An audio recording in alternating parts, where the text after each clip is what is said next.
Welcome friends, வாங்க இன்றைக்கி நம்ம சிறுதானிய அடை எப்படி செய்யலான்னு பார்க்கலாங்க.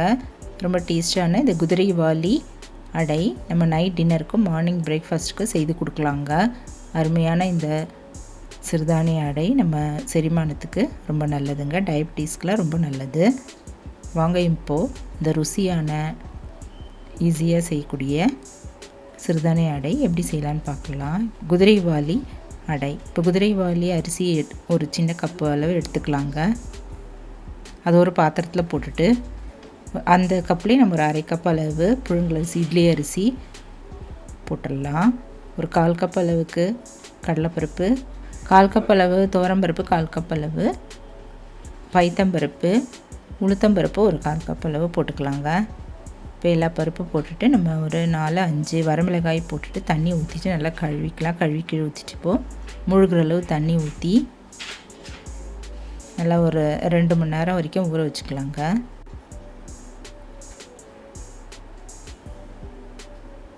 மூடி வச்சிடலாம். இப்போ 2 மணி நேரம் கழித்து பார்க்கலாங்க. இதை நல்லா ஊறிடுச்சு. இப்போ இதை நம்ம இந்த தண்ணியெல்லாம் வடிய விட்டுட்டு மிக்ஸி ஜாரில் போட்டு இந்த வரமிளகாயும் போட்டுட்டு நல்லா அரைச்சிக்கலாம். கொஞ்சம் குறன்னு இருக்கிற மாதிரி அரைச்சிக்கலாங்க. இப்போ இது ஒரு பாத்திரத்தில் வடித்து வச்சிடலாம்.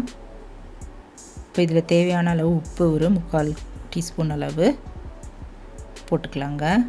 போட்டுட்டு நல்லா கரைச்சிட்டு மூடி வச்சிடலாம். இந்த கரைச்ச மாவு வந்து ஒரு 2 மணி நேரம் நல்லா ஊறட்டும். நல்லா கொஞ்சம் அப்படியே புளிக்கட்டுங்க.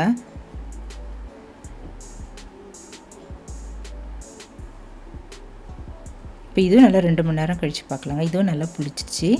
இப்போ இதை நம்ம இன்னொரு தேவையான அளவு மாவை நம்ம ஒரு கிண்ணத்தில் எடுத்து வச்சுக்கலாங்க. இதில் தான் நான் அடையெல்லாம் சுட போகிறேங்க. இப்போ இது சின்ன வெங்காயம் ஒரு கைப்பிடி அளவு சின்னதாக கட் பண்ணி எடுத்து வச்சுக்கலாம்.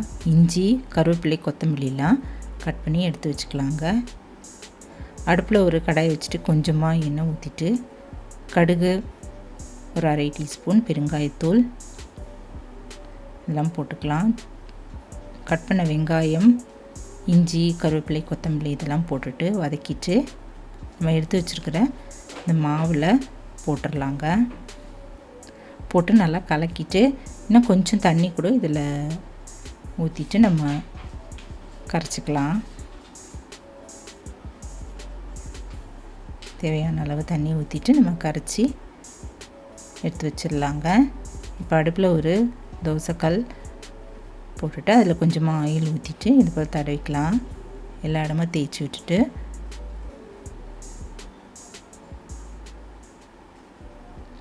இந்த மாவு வந்து ஒரு 1/2 கரண்டி அளவு ஃபஸ்ட்டு ஒரு கரண்டி அளவு ஊற்றிட்டு இன்னும் ஒரு 1/2 கரண்டி அளவு ஊற்றிட்டு நல்லா மெலிசாக அப்படியே தேய்ச்சிடலாங்க.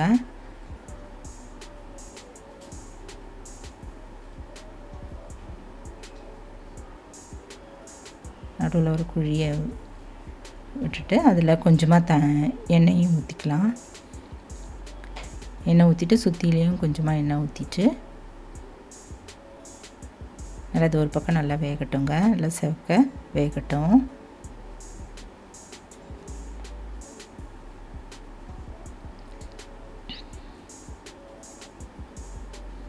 இப்போ இது ஒரு பக்கம் நல்லா செவந்துருச்சுங்க. திருப்பி போட்டுடலாம்.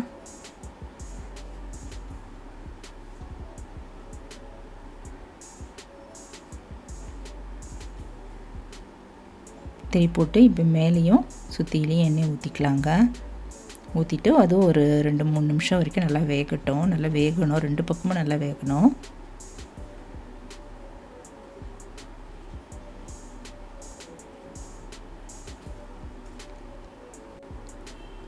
இப்போ நல்லா டேஸ்டான குதிரைவாலி அரிசி அடை தயாராகிடுச்சுங்க.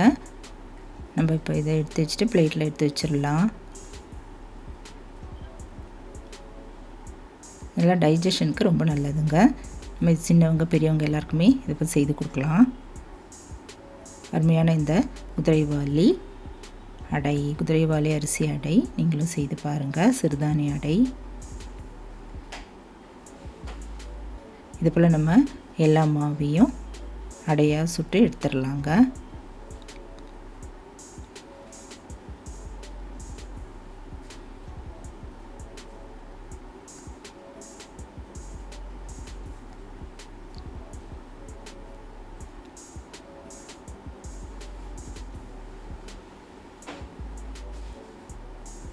உடல் ஆரோக்கியத்திற்கு ரொம்ப நல்லதுங்க. நம்ம இதை அடிக்கடி நம்ம இதை செய்து கொடுக்கலாம்.